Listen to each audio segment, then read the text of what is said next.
The Chris Johnston Show. Let's go! Your number one destination for a behind-the-scenes look at the game of hockey. Is this thing on? Here's NHL insider Chris Johnston and host Julian McKenzie. CJ, you are back in North America. You spent a couple days in Milan. You got to watch some test games at the Santa Giulia Arena where the Olympic hockey tournaments are expected to take place. You took a lot of photos. You showed a lot of the conditions. I was a little taken aback at some of the stuff you showed us. Please give us an assessment of what you saw. It was a lot. It was a lot, and just even personally to go to Italy and back and work around the clock for 3.5 days. Like, it's a bit of a whirlwind. Can't believe you did that. I'm literally right now, like, just off the plane, out of the Uber, back to my house and firing up with you. So, like, still hard to like put my mind around everything. Definitely my first impressions getting on site there, it was in even more of a state of just chaos than I expected. And, obviously the only reason I was, dispatched by The Athletic to even cover this is because it was in some question. We've talked about this story a lot, Julian. NHL officials have been pretty open in recent months about some of their concerns they were having with the lack of progress or the pace of progress being made. And so even in that light of that context, like when I got there, it was like, holy shit.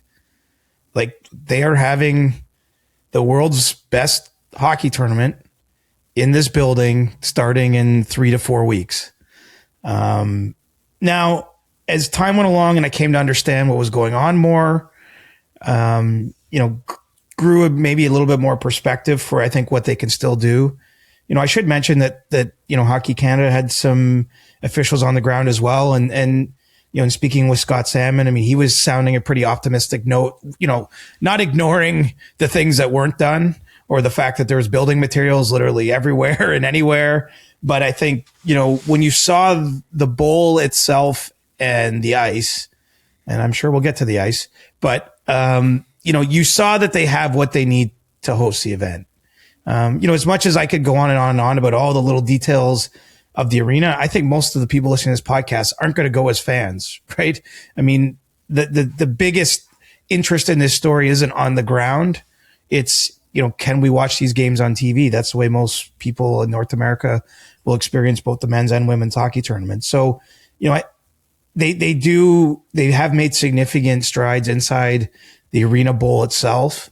I think the players are maybe going to have to, well, no, certainly I shouldn't even qualify with a maybe. They will certainly have conditions or dressing rooms or whatever you want to call it behind the scenes that aren't probably anywhere near the level that any of them are used to anywhere where they do their day jobs. But we know how bad guys want to play here. And I don't think ultimately once the competition starts, and I do believe it's going to start, like I did come home feeling, well, yes, all the things that you may or may not have seen on my Twitter feed are all true. And some of the videos I shot and what I saw, I still came home more certain that the tournament will go ahead as scheduled.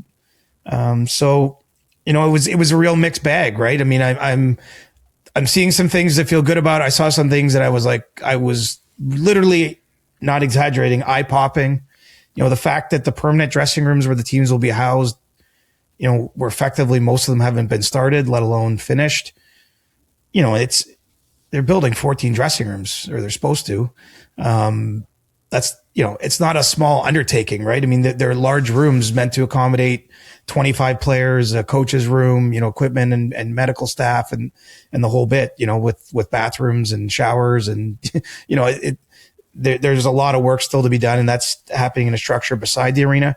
But the arena itself, I can't imagine they don't finish it. And while a hole appeared in the ice in the very first test game, it's important to note that they subsequently played 6 more games after that, and there was no other issues at anywhere near that level, at least that were apparent to me.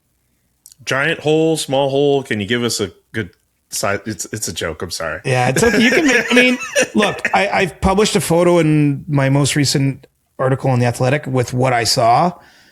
To me, it was a soft spot of ice the size of like a good sized steak if you went out for a nice steak dinner. Now, I saw that and took that photo before the game began. and then the game gets stopped and they're literally treating that spot. Now, you probably saw the photo I put out. I mean, there's players standing around, there's referees, there's workers, they got the green watering can. So I didn't see exactly how much of that soft spot became a hole. And I think that's probably where we're quibbling on my characterization. But if you see the size of the soft spot, it was a patch of ice. Now, the other thing that's important here, like, it was my job to go there and watch what happens and see what the state of things are and talk about it. That it's a thing that happened, right? It was the first period of the first game played there. Now, the Iceman, who's at his 5th Olympic Games, a guy named Don Moffat, a Canadian guy who works for the Colorado Avalanche. He's been hired by the local organizing committee. And I'm not kidding when I say they speak about him with reverence, like hushed tones when his name comes up. And, they really, I think they're putting a lot of faith in him and making this ice safe. Because really, at this point in time, for all the creature comforts that might not be there, it's the ice is the big question, or it's if there was a problem with the ice that could doom the tournament. And I have to say, I think the first test event, even with that hole that appeared in the first game, I think that it was a good step because they played a lot of hockey on that. It was 7 games in 51 hours, which, no NHL rink ever does. Ice, typically, obviously they resurface it. They like to let it set again, right? When you use it repeatedly, you're asking a lot of the surface itself. So, things appear to be pretty good there. And it was that first game I watched was the very first time people skated on that rink. So it wasn't like there was even a morning skate or a practice prior to that. And so, one thing Don Moffat said through a statement that he put out through the organizing committee is that this sort of thing is normal with the very first time new ice is skated on, that cracks appear, that basically the weight, it can come from a Zamboni. It can come from obviously the players themselves. And so anyway, I that created more of a stir than maybe it should have, but I also wasn't sensationalizing it. I was literally describing what I was seeing in the moment. What did the players think, not just of the ice conditions, but also the dimensions? Of course, they're playing on a rink that is smaller than normally expected for international ice rinks. Yeah, I mean, it's kind of a range of reactions. I probably talked to 7 or 8 different players throughout the weekend. Just, really the questions you would think. First, you're talking to them right after a game. How was the ice out there? How did it feel to be in the building? Even what did it mean to you to be, there were some Canadians and Americans I spoke to on these teams, in addition to Italians playing these games that, they're the first ones breaking this new arena. And, some of them are actually coming back to sit in the stands and watch, Team Canada or Team USA compete. So it was pretty interesting. I'd say the high level takeaways are the scoreboard is tiny that's in the arena right now. Like, I mean, it's comically small. And it's right at the top of the roof. Like it's not suspended hovering over the ice. So it's very high. And, one of the players, I actually noticed it in real time. His team ended up winning the game 2-1, but he was out there late and obviously you're protecting a 1-goal lead. And he was like looking up and he was confused because he couldn't see the scoreboard. He couldn't see the time remaining. So that's due to be replaced before the games. I don't know if that's going to happen, but that's the plan. That's what organizers told us, that it's going to be replaced by a much larger scoreboard. If it doesn't happen, I think you'll probably hear players. It'll be weird for players to play a game and not be able to see the time remaining or anything like that. How do you get a scoreboard wrong for something like this? Well, I don't even know. I mean, if we went through the how did this end up like this question, which we could do with a lot of, I wouldn't have an answer, to be honest. I mean, the list of things remaining to be done is immense. What's the list? I mean, look, they don't have the dressing rooms. The practice rink as of this weekend was definitely not ready to be skated on. They just started painting the lines on the ice. The exterior walls of the arena, there's holes in it that haven't been sealed. The second level of the arena you couldn't go into it at all. It wasn't, they said that it wasn't safe essentially to go up there. That's where all the hospitality suites are going to be, basically just behind the lower bowl of the rink. So none of the hospitality areas are done. The press tribune, which is sort of like the international version of a press box, isn't done. They didn't have concession stands in the arena. They built them, It even said burger bar and sandwich bar over them, but then they just drywalled them in and they brought in food trucks out front of the rink. I actually had a Diavolo pizza there yesterday afternoon from one of the food trucks, and it was very good. So a what pizza? Diavolo. Oh, what is a Diavolo pizza? I don't know. It was sort of like a spicy salami kind of on pizza. But it was good. So if any of our media colleagues are listening to this and the food truck situation is still in effect, I would recommend hitting the pizza stand out in the sort of square in front of the rink. I've probably forgot. There's just materials everywhere. They're just not going to finish it all, honestly. But that doesn't mean. I suspect, having talked to the person who's in charge of the games in Turin, I suspect it's the same circumstances. Like the way he put it to me is that it was done, but I wouldn't call it finished or something to that effect. I think that's a little bit what we're dealing with here. But as I said, I don't want it all to be negative because I think they've made real progress. If you remember the video Darren Dreger put out about a month ago, yes, like it was night and day since that video, and that was only a month. So that's good. Of course, if it had to stay like that, I would have had an even more interesting trip because it would have been, I'll be the only one who gets over to this arena from North America to cover it because there will be no other people coming. But no, they're going to play hockey there. And, it really was. It was cool to get a flavor for it. I'm not going back for the Olympics themselves. So it was neat to be in the city and to see it all. And you could feel the stress though. They're under immense pressure there. They know the world is watching them. I don't think if they could choose, they would have had a Canadian visitor coming over to, look around and look behind the curtain and see where everything's at and then share that. But the way I was likening it to a couple people there was, let's say the Azzurri qualify for the Men's World Cup. And if it gets to, June and the facilities in Canada, whether it's at BMO Field or in Vancouver, like if the pitch isn't right, I would expect Italians to be up in arms about that. What matters more than watching, the highest level of competition and international competition in your sport? That's what we're talking about here. It's been a long wait. That's another part of this. 12 years, since we've seen NHL players compete at this level. So there's a lot, the stakes are big. And they're saying they're going to work around the clock from now right until, the first women's game is on February 5th and the men's tournament starts February 11th. What did you make of the NHL? You were able to tweet about this moments before we got on our mics today, just commenting on the situation. They expect that the work necessary to address all remaining issues will continue around the clock. Can you give more insight on the NHL and the NHLPA's feelings on how everything is going down in Italy? Well, for context, they had staff on both the PA and the Players Association League and Players Association both had staff on the ground, getting tours, in the mix, in the Zamboni entrance, watching everything, happening with the ice. So they were getting a lot of sort of data points from this series of test games. And, they said in the statement that they were pleased with how it went. I read encouraging words in that statement. Just about, the outlook for this tournament. But I also just read just a tiniest little bit, and this is me reading into it. Didn't say this explicitly, but I'm reading in that there's just the tiniest bit of, we're here to advise, we're here to monitor what's happening, offer any help we can.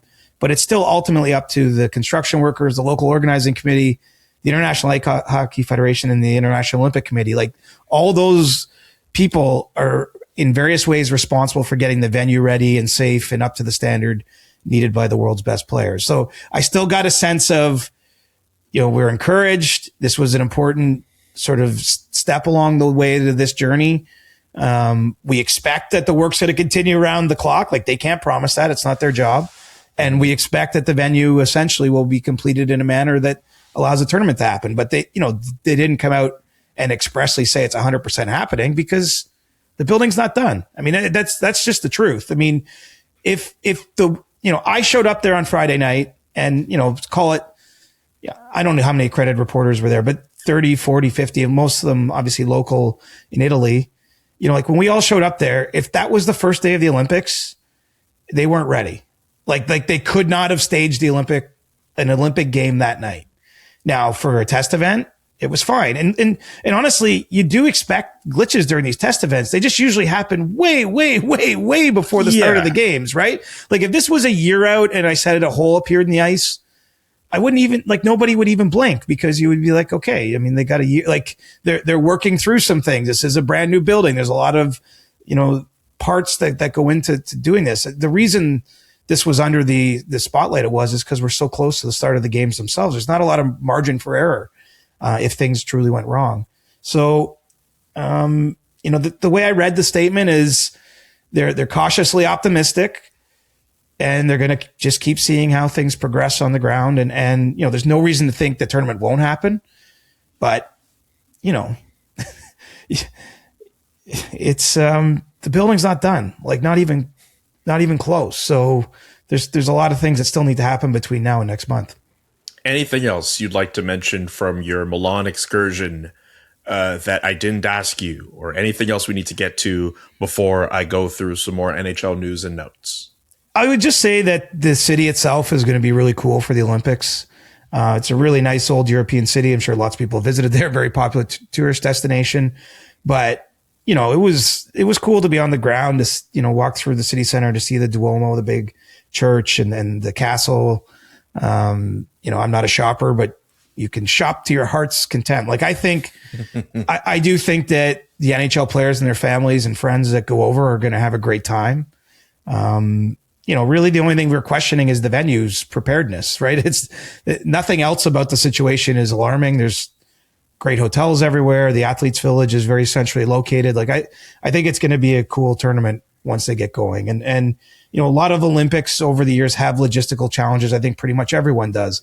There's a bit of a scramble to the finish. We're just not accustomed to this in hockey because the hockey arena was done way in advance in Sochi, Russia. Obviously in 2010, they played out of the Canucks arena. I think they called it Canada Hockey Place at the time. Yes. For the Olympic Games. But it was an NHL building. They did have some ice challenges there because of all the games, but this is a little bit of a new thing for the hockey specifically, just because they're building a brand new arena. The other arena, Julian's in a big conference hall, essentially like an expo hall. That's a secondary rink that will play a lot of the women's games at. I think there's 5 or 6 men's games there. That one's actually fully ready. I was told, like, no issues, no concerns. It's only about 4,000 seats, give or take. It's a secondary venue, but the main venue not being done is the only reason we're talking about this with any sort of like, holding our breath. I think everything else about the Milan Olympic experience will be fantastic once everyone gets over there.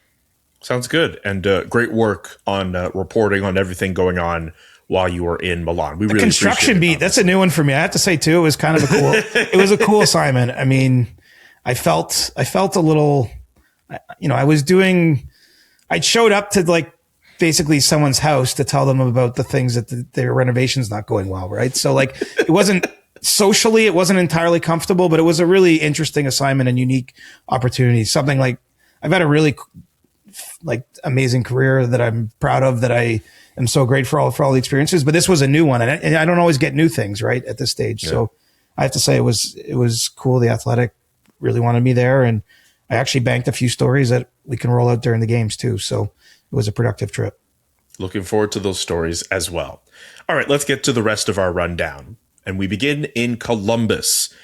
Dean Evason, now the former head coach of the Columbus Blue Jackets. He is no longer, as well as assistant coach Steve McCarthy. Both of them are gone. Rick Bowness is now back in the NHL, and he's in charge of the Columbus Blue Jackets. 5th worst record in the league as of this recording. Don Waddell putting out a statement saying this season has been a frustrating one for all of us, and the bottom line is we are not performing at a level that meets our expectations. A lot more to be said in that statement, of course, but how did we get here with the Columbus Blue Jackets? Well, I had to check that there wasn't like travel sleep in my eyes or something when I saw that text. I was actually at the airport, or that tweet rather, from the Blue Jackets. Mostly because the standout item to me is that Rick Bowness, after basically retiring, is he can't quit the beat, man. The man obviously loves what he does. I mean, he coached as a head coach in 1988-89 for the Winnipeg Jets, and here he is all those years later, with many stops as an assistant and also a head coach in the meantime, at age 70, going behind the Blue Jackets bench. I think I can understand how they got here just because it was such a disappointing year. And, I can't say I was surprised to hear that Dean Evason might be fired. It just, as great as last season was, his first year behind their bench and through really difficult circumstances, it has to be said. I mean, he took over that team, obviously around the Goodrow family tragedy and that they got within a point or two of making the playoffs last year effectively, and definitely outperformed, I think, where most people thought they would. The problem is that did come with some expectations that they just haven't been able to meet. It feels like a lot of individual players have regressed this year. Their team is just not been in enough games, and they're sitting where they are in the standings, but they're not ready to wave the white flag yet. And I think, going to someone like Rick Bowness is, as much as I didn't expect it, I can see the logic in it because he's, a very prepared guy, has had a lot of success, usually has structured teams. And I don't think he's a hard ass. You know what I mean? I think he's, pretty optimistic guy. And I know we could go back to clips. Like I remember after that playoff loss that Winnipeg had to Vegas, he had some strong words about sort of the leadership of that team. Like I'm not saying he can't crack the whip as a coach occasionally does, but I just think it will change the energy and the vibe around that team. And the Blue Jackets want to see if they can still make a run here and get back in the playoff race. So, it's a move made really with short-term thinking in mind. I mean, just by virtue of Rick Bowness's age, I mean, I don't think they're hiring this coach thinking he's going to be there for 10 years. I mean, if he can, all the power to him. Yeah. But you know what I'm saying? It's meant to get a new coach bump. It's meant to put the push on now. I mean, they could have waited till the Olympic break. And I think, they did it instead now because these games in the meantime are important and they're critical if they're going to have any chance to get back in the race. So, it's an interesting move. It's hard to pin down how well it's going to go or what's going to happen. But, if you look at Bowness's track record, I do think wouldn't surprise me if there's some version of the new coach bump that accompanies, this move. Surprised that the first head coach firing of the 25-26 season occurred on January 12th. It feels like when we hear about a firing, it's like November, December. The fact that it's at this point is a little surprising as well. Well, the way I look at that is, and Shayna Goldman had the exact stats, I think, but it basically coaches last on average head coaches like not even 2.5 years in the NHL, like a hair under 2.5 years. So I just think of it as cyclical. Like part of the reason no coach has been fired is because so many were just hired, right? I mean, because we've seen some seasons in recent years where you get 13 or 14 head coaching changes, across the span of 5-6 months. So, it's not because there haven't been we've talked on the show, right? The Leafs at one point, there was discussion about Craig Berube, in Los Angeles, there's been discussions about Jim Hiller. Not that far removed from Sheldon Keefe in the last couple of days being asked by his local reporters about his future with the Devils. And I'm sure there's others that aren't just immediately jumping to mind. The point is coaches have been on what we might call a hot seat, but before now, but I just think the cycle is where it's at. And, it's a tough business as a coach. I'm not, imagine being Dean Evason. I think he finished 5th in Jack Adams voting last year. And he did have that season and he had there was a lot of things that happened behind the scenes, obviously, where you could have been like, wow, this was a tough year to, it could have, if that team finished dead last in the league, I don't think anyone would have blamed them. I think we would have understood just what they were dealing with. But, he wasn't able to elicit the same spirit out of the group or the same cohesiveness and management wasn't willing to let this year slip away. And so that's how you get to now. And it just feels like this does happen a lot. I don't think, so it's a long way of saying, Julian, I don't see this as a change in what will happen to coaches. I think next season we'll probably be talking about a coach firing in November somewhere. I mean, it's kind of the circle of life. And, there's a reason why a lot of head coaches don't even full-time move to the city they coach in these days. Cause, most of them just don't get a long enough leash where it makes sense to say be moving kids here, there, and everywhere. Not to jump too far ahead in our show, but I did notice that for our call out for questions for Ask CJ, which we're about to do our first Ask CJ of the year, believe it or not. A few people were wondering if potentially off of that Dean Evason move, that could be a domino effect for more coaching changes to be done, whether ahead of the Olympic break or beyond. I think the Olympic break is huge. This isn't answering the spirit of your question, but I did, because I've been out of the country for a few days, and obviously I've been texting back home and trying to keep track of what's happening. But, inevitably because of the time zones alone, plus I was pretty busy in Milan, you sort of lose touch with what's going on day to day in the NHL while you're away. But, in a couple conversations I had in the Uber ride home now, just from the airport, like I really got the sense that action is picking up around the league, that these next, call it, 5-6 games for a lot of teams are critical, that, maybe some trade discussions are getting a little more serious. And, even something like a coaching change, I think factors into what I'm saying, because I think a lot of general managers are looking at this run up until February 6th, when the NHL goes on pause for the Olympics, as kind of figuring out where their team is and charting what direction they're going to take, and guiding that process. So, it's kind of weird, because I would say the best coaching candidate on the market right now that doesn't have a job is Pete DeBoer. Mm-hmm. Well, Pete's going to Milan with Team Canada. He's been a big part of their preparation for this tournament.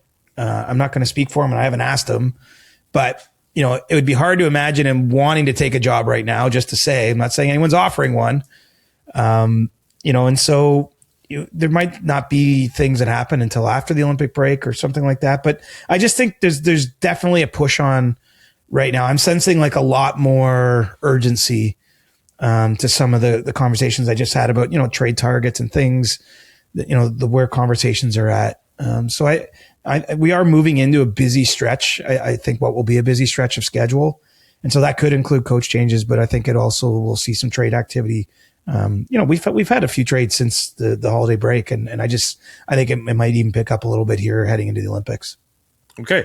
We will get to more questions later on in our show, but I figured with the direction of where we were going, it was good enough to segue. I love it, man. You're the host with the most. Like you're juggling all the balls. It only took me 4 or 5 years to get this right. I love it. Let's go to New Jersey. A really interesting situation that percolated over the weekend. Dougie Hamilton was scratched from the Jets game against the Winnipeg Jets Devils game on Sunday. News starts to come out that it's probably for the Devils trying to facilitate a trade. JP Barry spoke to The Athletic and told us that. And Tom Fitzgerald also commented to Pierre LeBrun at The Athletic as well.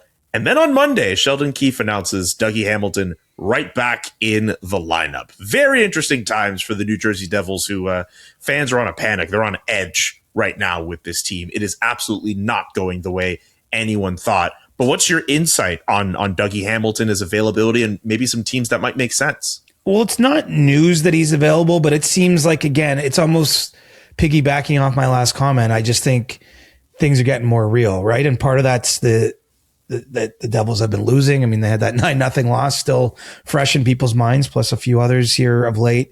And so, I think that they're trying to spark the team, and Dougie and his agent know, because they were part of a trade discussion that they didn't consent to with his the clauses in his contract last summer, that his time is probably going to come to an end in New Jersey. In fact, I think if you look closely at the way Hamilton's contract is structured, I think all along there was probably an expectation he wasn't spending that whole time in New Jersey. He got a lot of the money up front, which is great for a player. You can invest it and do what you want with it.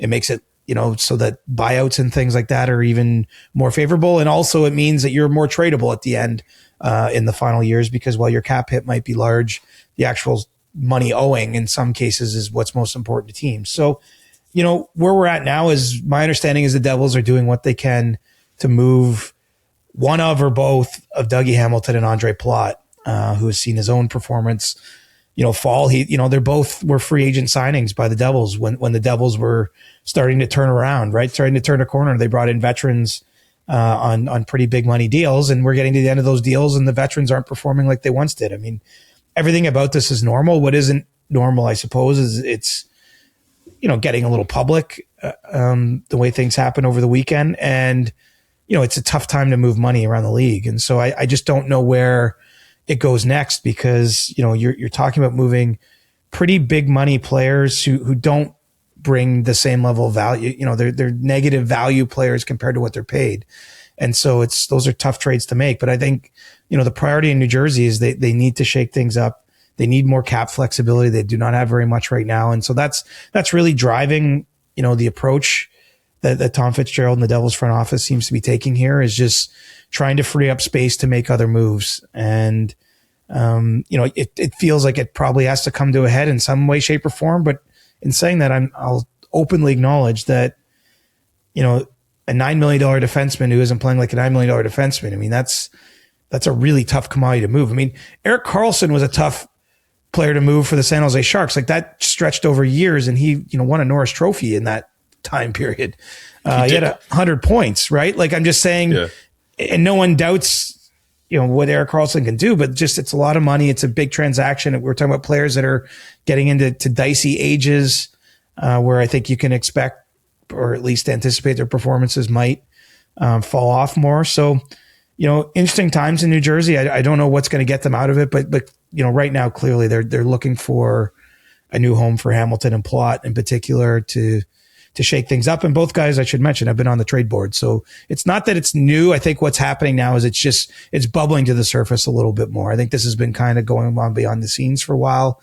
And now it's getting to a point where the team isn't winning enough. There's pressure to find ways to get better. They want offensive help in New Jersey. And to do that, they're probably going to have to ship someone out to make the cap space necessary. I get that maybe it might be too soon to even speculate on teams, but I wondered, obviously, being in Ottawa, if that's a defenseman that they could use, but maybe Thomas Chabot already being there makes him kind of redundant. The Leafs maybe could use another puck mover. Is that another viable option? Am I missing other teams? I mean, a lot of teams can use a puck mover, I think, but a lot of teams would rather have the 25-year-old Dougie Hamilton than, the one in his 30s. I mean, it just, and I'm not really trying to nag on the guy. It's just that the truth is that, I just don't know what level of performance you could expect. I mean, we're talking about someone who's just scratched on the weekend by a team that's been struggling. And no matter what's sort of happening on the business end of things, if Sheldon Keefe thought that Dougie Hamilton was one of his best options to win the game on the weekend, he would have played him, right? Like a coach is, for all kinds of reasons, heavily incentivized to play the best roster possible to win every single game. Like, that's the way coaches typically think. Their security, as we just mentioned, is not long. And so, I just don't know exactly what Dougie Hamilton is at this stage. I certainly think he can help a team, but it's a bit of a complex trade because of how much he's owed, and he's got multiple seasons beyond this deal. I mean, as I mentioned, the cash is lower than the cap, which is a positive, but the cap's still $9 million. And so if this was an easy trade to make, I think it would already be done. That's the truth of the matter. If both Palat and Hamilton probably wouldn't be in New Jersey right now if they were easy to move, because the organization identified the need to do this a while ago. They just haven't been able to get it done. And now the pressure mounts around everybody as the losses pile up. Okay. We move on from New Jersey to Vancouver. Our colleague at The Athletic, Thomas Drance, wrote a really good piece on the Canucks and whether or not it might actually be time for them to truly engage with a rebuild and not this hybrid thing they might want to do or retool or whatever. Also, the injury bug has been hitting them hard. Thatcher Demko out week to week. Marco Rossi out up to 3 weeks. Kiefer Sherwood could be out a week. It's not looking great for this Canucks roster. Here's a stat I want to bring up here from Drance. The Canucks have held a lead for a total of 8 minutes in their last 9 games. We spent more time talking about the conditions at the rink in Italy longer than the Canucks have held a lead the last 9 games. 3 games into their current road trip, they've been outscored on aggregate 15-4. Of course, that's as of the article that Thomas wrote to start off this week. But yeah, not the greatest time in Vancouver. It's not. And I think what's happening, though, is that the Canucks, it's funny, they sort of play around with the phraseology of all this stuff, but I think they're finally settling on rebuild.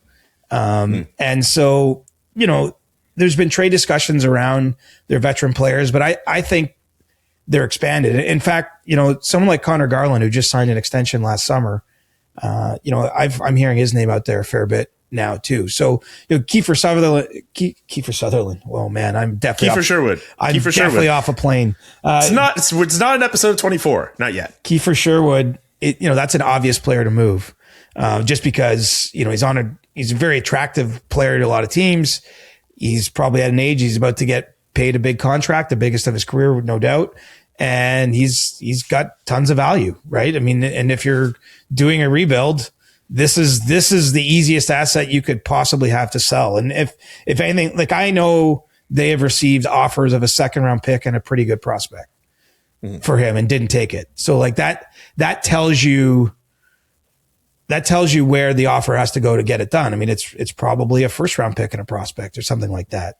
Now probably, as always, these things depend on the prospect, but the point being, it's obvious to move a Sherwood. It's maybe less obvious to consider Connor Garland or, even Evander Kane. It hasn't gone well. His name is pretty prevalent, making the rounds. So, I think that they're going to look at, not necessarily stripping it completely to the floor, but they're open to doing a variety of things. And I do think business is picking up around them. The Canucks front office and scouting staff is having meetings this week, to sort of plan their own way forward. And, Sherwood, unfortunately, has gone down with an injury. My understanding is could even be a couple weeks he's out. I don't know if that impacts his trade value or if it doesn't in the short term, if teams would want to see him get back. It's from what I'm hearing, it's not anything too serious. But there's a chance he's played his last game as a Canuck is what I'm getting at. I think that, he was number one on our trade board for a reason that came out last week, just because, there's a lot of teams that are interested in him for different reasons. Like there's what I would call an obvious team like the Dallas Stars, who are just going to want to load up and have the best chance, to put their best foot forward to win a cup this year. They're a clear buyer ahead of this year's deadline, and there's a fit there. But then you even have a team like I think New Jersey would consider Sherwood. You have the New York Rangers, as Vince reported of the Athletic. That they are in on him, and they're kind of in their own weird spot, but they see him as someone who could help. Wouldn't surprise me if at Tampa, this feels like a Tampa move to me, like finding like the most cap efficient guy you can slot into your lineup. Very, and don't end there. I mean, the Leafs, like I think there's a lot of teams in different stages of what we might call contention that would find a reason to maybe go make this trade. And some of them would do it wanting to extend Sherwood, and some teams like a Dallas might, or even a Tampa might just do it as a rental and see how it goes. And then, revisit things after the season. So, he's a highly attractive option to be shipped out, but one way or another, the Canucks they're moving into their rebuild. I don't think there's going to be any attempts made. Like they know what they are. They've seen enough. They've watched those 9 games and seen the 8 minutes only of a lead. And, I don't think they want to lose every game 5-0 like they did on Saturday in Toronto. Like you don't want those dispiriting losses, but they're worried more about their draft odds now than their playoff odds. By the way, the Vince that CJ is referencing, Vince Z. Mercogliano, one of our newer guys, actually. You know what? I feel so bad. He's great. I'll just show my work. I just didn't want to butcher his last name, and I'm not 100% sure how to pronounce it. So Mercogliano, I believe is how I know you say his it, name, but yes. I don't know how to say it properly. And I was like, what's the lesser of two evils? I want to credit him for his work, and I did retweet his story that day. But then I also, it's like, if you're crediting him but not pronouncing his name properly, I gotta tidy that up. I think. I mean, look, if we somehow butchered Vince's name, we're sorry, but I think we got it right. But also, Vince, I hope you got it right. I'm pretty sure I did, but I didn't put my neck on the line. I've been up for 20 straight hours. I was not going there. It was not the first time I would have butchered someone's name on this show before. Anyways, I do want to move on from Vancouver, unless there was anything else you wanted to add. And no, I think we'll be hitting Vancouver like every second show from here on in. I think there's going to be a lot of action there. Okay, 2 Atlantic teams I want to get to for 2 different stories before we get to Ask CJ. Let's start with the Ottawa Senators. Steve Staios, we spoke about the statement he put out last week denouncing the trolls and sick people who were spreading rumors about Linus Ullmark. He spoke to Pierre LeBrun on Monday. Pierre LeBrun out here doing a lot of work, by the way. Staios, some of the comments from that article, I'm always going to stand up for our players. I think our organization has been upfront about that.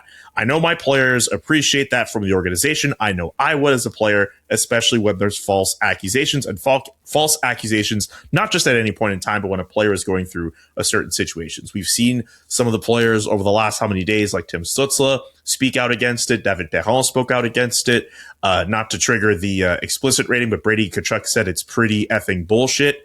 Some of the stuff that's been said.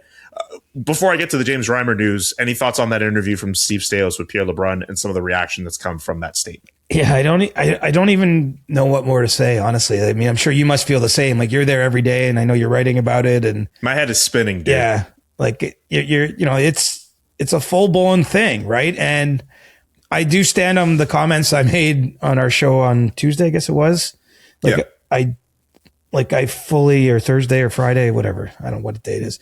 I wasn't even trying to make you think about what day it was, to be honest with you. It doesn't really matter. But I do think that the statement has fueled now 4 more days of talk about it, and not saying that wouldn't have. But look, it's their prerogative, and I respect that.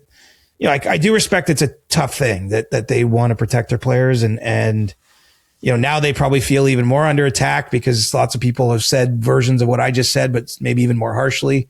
I almost want to leave it alone. The bigger issue for the Senators, and we kicked this around, I know, on that show too.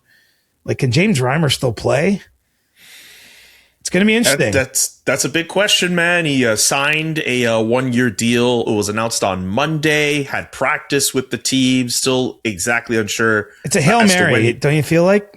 I mean, it is. At this point, your chances of making the playoffs, according to Dom Luszczyszyn, his model at The Athletic, that's someone else who I will probably hear from if I actually said his name wrong. The chances of the Sens making the playoffs are at 25.4%. That's as of Monday. 3 weeks ago, when they had won 4 games in a row, which was the most of the games they had won consecutively to that point, their chances were over 76% of making the playoffs. Yeah, I can't get over, if you look at the underlying numbers, how well they've played and then how little they've got out of it. They're not a team that gives up a lot of shots. They're not a team that gives up a lot of high danger chances relative to others in the league. And they need a save. And, James Reimer, bless him, who's had a great long career, longer than anyone would have forecasted the day he was drafted. He's just not played a lot of hockey. And when he did, he had a brief cameo in preseason with the Leafs in a tough game in Detroit in particular, not putting it all on him. I remember there was like a 5-on-3 and you almost just felt bad for him, but lots of pucks got behind him that night. He had like the red face, like he looked very, very angry, and then didn't get a contract out of that. I know he kept working and then went to Switzerland, skated with a team there for a while, and then played at the Spengler Cup for Canada. But that's a short tournament. And goes to Belleville this week in the American Hockey League and is on the wrong end of a 6-5 game. Mm-hmm.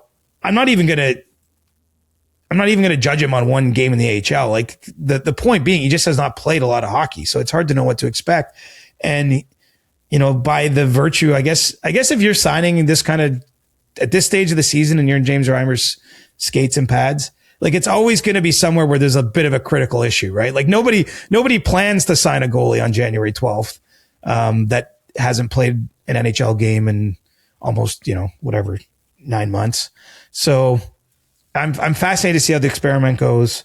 I hope the other stuff quiets down for the Senators' sake, for Linus Ullmark's sake, for your sake, Julian. I don't want your head spinning too much, but I don't even want to give that other story too much more play just because I think we've said our piece. Let's not. In fact, we can even take this opportunity to move on to the Buffalo Sabres, who will be hosting the NHL draft in June. That was announced on Monday. Excited? I am excited because it's a decentralized draft. Now, I haven't talked to any of my bosses about this, so I'm just speaking right out of turn. But because it's just down the road, I think there might be a case to go cover it.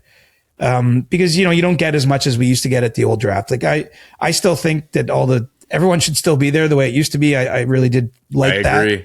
I like that sort of hockey conference feel. It was very unique. It's not something other sports do. It's something I always enjoyed.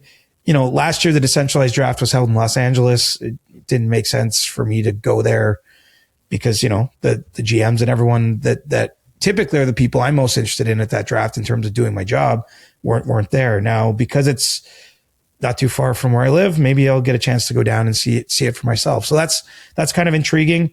It turned out the league actually had trouble finding a place to hold this draft. I know they looked at a few locations, but, I think Montreal was looked at, Minnesota at one point, but, I guess they're still navigating this new world where it is decentralized. So I don't really have much to say about it other than it's convenient for the center of the hockey universe, which I'm saying tongue in cheek, but it's convenient for those of us in Toronto. And let's face it, a lot of agents are based in and around the GTA. A lot of the prospects will be and media and basically everybody. The league has an office in Toronto as well.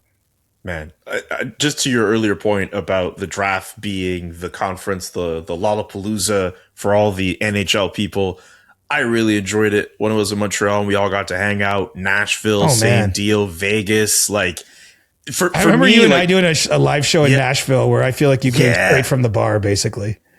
I don't think I did not have a voice that day in Nashville. I did not. I mean, and you weren't alone. I'm not actually trying to call you on the carpet here. It is what it is. I distinctly remember that though. Like we went to the spot that the SDP guys had the Airbnb they had and recorded that show. Oh my God. Yeah. So the Montreal one, we did that there too. I just love the fact that like, it's not just the fact that you get to see the colleagues from your own shop. It's the fact that you get to see people from all these other different outlets and all these draft prospect people and everyone from the hockey world descending on that one city for however many days at a time. Like I miss that. I love that. I really think it's one of the best events in the NHL calendar, in the NHL circuit. And if there's a way for me to go to the next one, even if it looks like the Ottawa Senators aren't getting that first round pick, I would very much love to be there. Yeah, and it's funny when you say this the way media has evolved and changed. We don't have a lot of events like that. Like it used to be far more normal, say in the early days of my career, you go to the All-Star game and like all the reporters from around the league would be there. You go to the Stanley Cup final and even like a lot of the local reporters would cover the final, but budgets and everything, the world's changed. It's what happens. But the draft did remain like one of the few places where all of our colleagues from across the league more or less would congregate each year. And there isn't one event that fits the bill now. I mean, there'll be a whole gaggle at the Olympics, for example, and there's still a big showing at the Cup and other, I'm not saying that, but it's just not like it once was. The draft was very unique, and now they've even taken that from us, Julian. How dare they take it from us? How dare? Anyway, let's get to Ask CJ. We should do the next draft in Milan. I'd be down for a return visit. Yeah, good luck getting in. I think it'll all blow over. I mean, I definitely didn't make any friends there, though. It's the cost of doing your job sometimes. Yeah, it is what it is. You're not doing your job unless you piss someone off in this gig. Anyway, let's get to Ask CJ. Alex has a very straightforward question for you. Do the Leafs make the playoffs? I'm not making a prediction. If you remember, you had me predict the World Junior, both the gold medal game and the bronze medal game, and you might note I went 0 for 2. I picked Finland over Canada. That didn't happen. The Canadians won bronze. And then I picked Czechia over Sweden in the final, and no, the Swedes won gold. Czechia had its best game in the semis. I'm not doing predictions, but what I'll say is obviously this is a critical road trip that the Leafs are on now. It's not an easy one. It's big travel. They're going to see the Avalanche. Probably already that game will be over by the time you're hearing this, but takes them to Utah and Vegas. They go to Winnipeg at the end. Vegas is in Toronto next week. I mean, they just, like a lot of teams right now, they play literally every other day until the Olympics. They have some tough teams on the schedule. They've crawled their way back in, and credit where it's due. They went 7-0-2, which is the kind of run they needed from where they were at to start making it, for me, a more legitimate conversation. So now it's a legitimate conversation. They've still got some work to do. So, I think that they've played so much better. The power play, I mean, getting goals there matters, but even defensively is obviously, I think, where the Leafs have really, their penalty kill has been elite for the last stretch, and they're just not giving up a lot of goals. So That it's a pretty good recipe because they still have goal scorers. Obviously, Austin Matthews has come on, so things are trending in a very encouraging direction. But I am refusing to make a prediction on whether they actually get there or not. Avery wants to know, when will the CJ Show do a live taping from Carabana? Whenever you want, my friend. So next August? That's what we doing? The only problem is we don't really like working in August. It's like we don't have a Carabana problem. We have a not wanting to work during August problem. I'll say this. If we're ever doing a live taping from Carabana, there's no show that's happening. I know exactly what's happening. Yeah. Well, I was going to say, I'm up for it. I mean, I like a good time, and I think it would be funny. You know, those the 100%ers out there or that see our clips on YouTube will know that I'm not afraid to get in costume or put on silly glasses or whatever. So I'm down for the idea. I just wish it wasn't in August. That's the only downside, because I'm hoping, and I say this with so much respect, Julian, but I'm hoping you don't even hear from me in August, that it's like phones off time. That's my hope.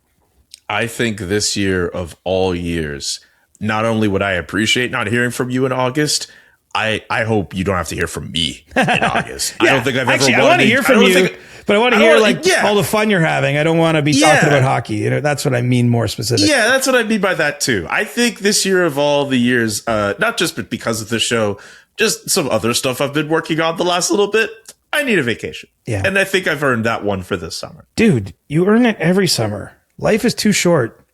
Man, you're too nice. Don't just say this summer. Like, you should be taking every vacation you can, because the job doesn't always love you back, and you got to enjoy your life, my friend. You are absolutely right. I will take your advice. The real Xander wants to know, is Nino Niederreiter a grab for contending teams? He could be. You know, Winnipeg hasn't got there yet. You know, they have not, and they've won a couple games. So, you know, let's see where things go. I know they lost a lot of games prior to winning a couple games, but they I'm convinced are still going to look at their team somewhere here late January. I mean, sort of in the same window of the other clubs I was talking about, and make a call on which way they're going.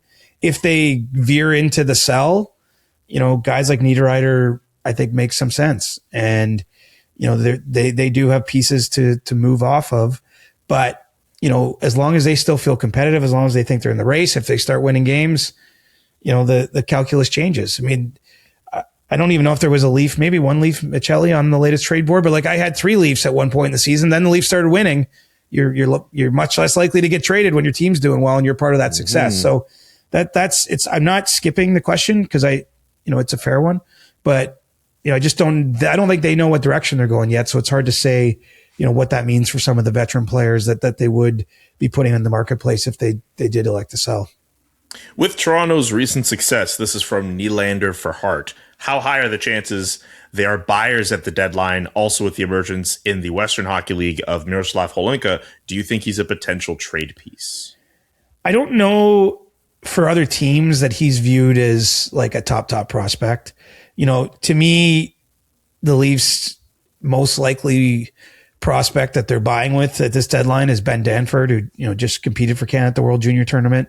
It's not saying he's definitely being moved, but, you know, you look at their draft cupboard is a little bit empty. Don't have first rounders the next couple of years. They do have a second in 2027, I believe. But, you know, and then deeper down the roster picks. But, you know, the reason it's hard to see them becoming serious, crazy buyers is because I don't see them having the kind of capital that's going to be needed to get into the mix. But I think they're going to be trying to add. I mean, you know, there's already some rumblings around that they're even looking at a third trip through with Luke Shen right now.